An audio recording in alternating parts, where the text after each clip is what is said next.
Let's play a game!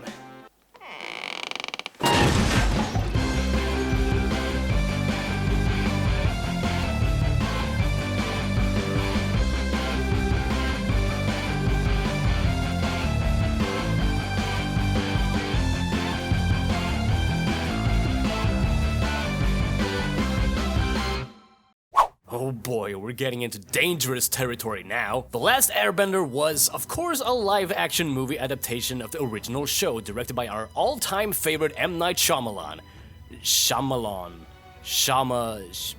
Charmeleon. And from what I remember, people seem to be excited to see this movie. It looked promising, and it looked like it was going to be a big hit.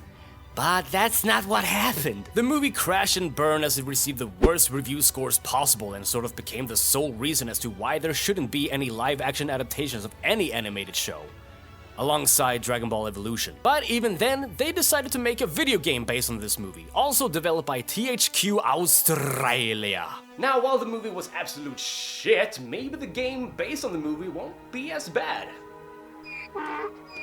Some of you would imagine that this game would be way worse than the previous Avatar game that I played. But, funny enough, it's actually better. Better is a strong word. Enough chit-chatting, let me show you what this game is all about. Alright, The Last Airbender, the movie, the game, let's go. The art for these cutscenes look pretty alright. Oh, okay, yeah, I forgot that they got these weird pronunciations like Avatar and Ong. They killed the Avatar. Oh, and look at that! You can skip the cutscenes in this game at least. You start off as Zuko, and as you can see, you can actually jump and stuff. A good old third-person action game. You begin to run along a path as Zuko's ship is being raided by pirates, I guess, and you have to beat them up and solve puzzles in order to progress. By puzzles, I mean hitting something. Good job. Some paths are blocked by fire, so you cannot go through those paths. Your path is blocked by fire. You are Zuko. Just firebend, you idiot! I took the opportunity to go through the tutorial so that I could learn whatever moves that I can use. You've got everything from the regular combo attacks, a long-range attack, as well as I call it the get the fuck out of my face attack. By the end of a regular combo, you can swing your remote in whatever direction the game is telling you, and you'll perform a heavy move to finish off your combo.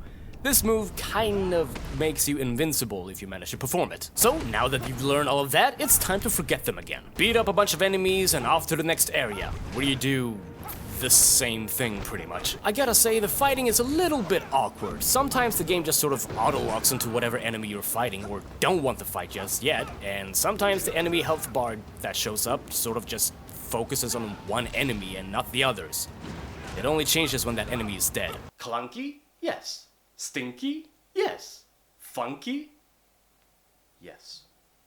Sometimes you enter these first-person on-rail segments where you just have to shoot the enemies that appear by aiming your Wiimote at them. There's not a lot to say about that except that it feels weird. Of course, this game would have boss fights, and they're just as bullshitty as ever. You just sort of hit them a bunch of times while getting hit yourself until they move to a different phase of the fight, where you just have to run around and wait, basically. After that, you enter the next level, and this time, you'll be playing as Aang. Oh wait, I'm sorry, I meant to say Ong. And honestly, he feels way better to control, or rather, fight with. You can even lift a bunch of stuff and have them smack the ground or something, but that doesn't excuse the awkward-ass platforming. Yeah, there are a couple of times where you have to do some platforming, and needless to say, it's pretty damn awkward. The camera doesn't help either. Imagine bad cameras, right? Honestly, there really isn't much to say about the gameplay aside from what I've already talked about. It's sort of just your typical third-person beat-em-up kind of action game. But I would be lying if I said that there weren't some funny moments when you fight people. It kinda just makes you go, what? Scattered around the levels, you can find these medallions or whatever they're called, and all they do is that they unlock stuff for the art gallery or extra content. I'm not gonna collect them all, no. So you would imagine that you would get to play as Sokka or Katara even, but nope. Instead, you get to play as the Blue Spirit. That's Zuko, if you didn't know about that. While playing as the Blue Spirit, there are a few new segments that you get to discover, like climbing walls that... While playing as the Blue Spirit, there are a few new segments that you get to discover, like climbing on walls that's got vines on them. You also get to use a stealth mode where you can sneak up behind enemies and kill them in one hit. This ability is actually pretty damn useful, as it doesn't force you to waste your time otherwise. I think it's worth mentioning that you've indeed got a health bar as well as a spirit bar. I think that's what it's called. You can find health and spirit orbs that fill up your, well, health and spirit bar by destroying pots and other funny things. Oh, and killing enemies. Another thing worth mentioning is that there are checkpoints in every level. Basically, once you reach one, it saves the game for you. Good. Don't want to die and realize that I forgot to use a fucking ink ribbon or something. While the game is a little bit of a breeze at the beginning, it does start to become a lot more difficult. By difficult, I mean annoying. Sometimes you get overrun by enemies and you just have to jump around like a maniac if you want to survive, but nope, you die anyway, stupid. This is what I would like to call... bullshit. What I later found out is that sometimes you can just ignore the enemies and just go on your way. It's not like there's a level up system, so you don't really have to worry about being too weak later on in the game. This is another case of me wanting to be done with the game as soon as possible, sorry. Look at him go! Whee! Yeah, that would look silly. Man or spirit, you won't get past me! Damn. Yo, is that a tank? What is with these games and tanks? Oh fuck, oh shit! Despite getting my ass handed to me right there, this tank boss is pretty straightforward. Just have it face your direction and it just does the job for you. And nope, I'm not the one adding in those sound effects. That's what it actually sounds like. Okay, maybe I can add some in there. Later on in the game, you get to the Northern Water Tribe, so it's all snow-themed from here, and you get to fight bugs! Lots of bugs. The platforming starts to pick up a lot from here on too, and sometimes you'll end up falling to the bottom like an idiot and you're forced to jump your way back up again. It's a living.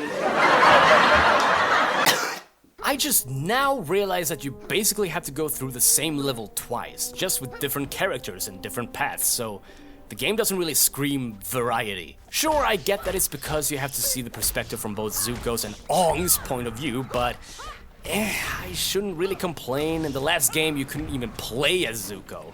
But alright. Is that a fucking big-ass bug? Yep, sure is. All you gotta do is to destroy these hives, which opens up an air vent, I suppose. Let it float you up to a platform, and then you impale that bitch with a big-ass rock. Did these motherfuckers come out of the ground? Are they zombies or something? Hello! The final level of this game is the Water Tribe City itself, and this is where shit starts to get really annoying. They basically wrap in everything that you've gone through into one big fucking calzone. There's platforming, climbing walls, puzzles, and of course, lots of enemies to fight. Oh, and also a boss fight. Camera! Please stop! Okay, there really isn't much else to show you. You basically play the same level again as Ong. It's just a little bit different. Same old chaotic shit that I explained before. Now, being the last level and all, the game would of course have a final boss, and that would be... General Zhao.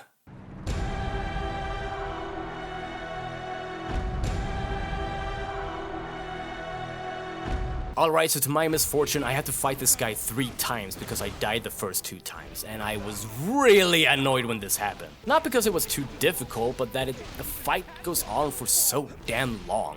There are so many different phases in this fight, like you having to fight off a bunch of regular enemies, or having to destroy these fire cages, or having to go through a slow-motion quick-time event sequence. And then, you can start taking down the guy's health again. I'm tired. But after like... an hour, I finally beat him as well as the game. Good.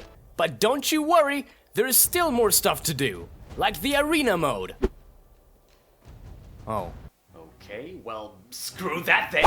The Last Airbender, the movie, the game, is not a good game. It's better than the other Avatar game that I played, but it's still not a good game. Much like the last game, I just wanted to be done with it as it just seemed to bore me. But maybe you gotta get bored before you can have fun. Does that even make sense? I give this game 2 Ongs out of 5.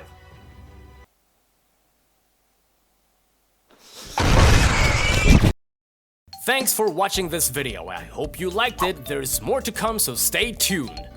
Please. And hey, if you really want me to keep stuff going, then you can go ahead and check out my Patreon page and receive some pretty dang cool rewards as thanks for pledging and supporting me and my show. I would really appreciate it. Don't forget to follow me on Facebook and Twitter, especially Twitter, as I'll be posting news, updates, and other random shit. Follow me on Twitch if you want to watch me live stream games and such, and we've also got a Discord server that you can join as well. Links are in the description. Okay, well, screw that then. Avatar the last... No, it's not Avatar, it's the last Airbender. Don't say Avatar. Okay, well, screw that then. Avatar the last Airbender. What the fuck did I just break? Okay, well, screw that then. Last Airbender movie. I just broke a lot of shit.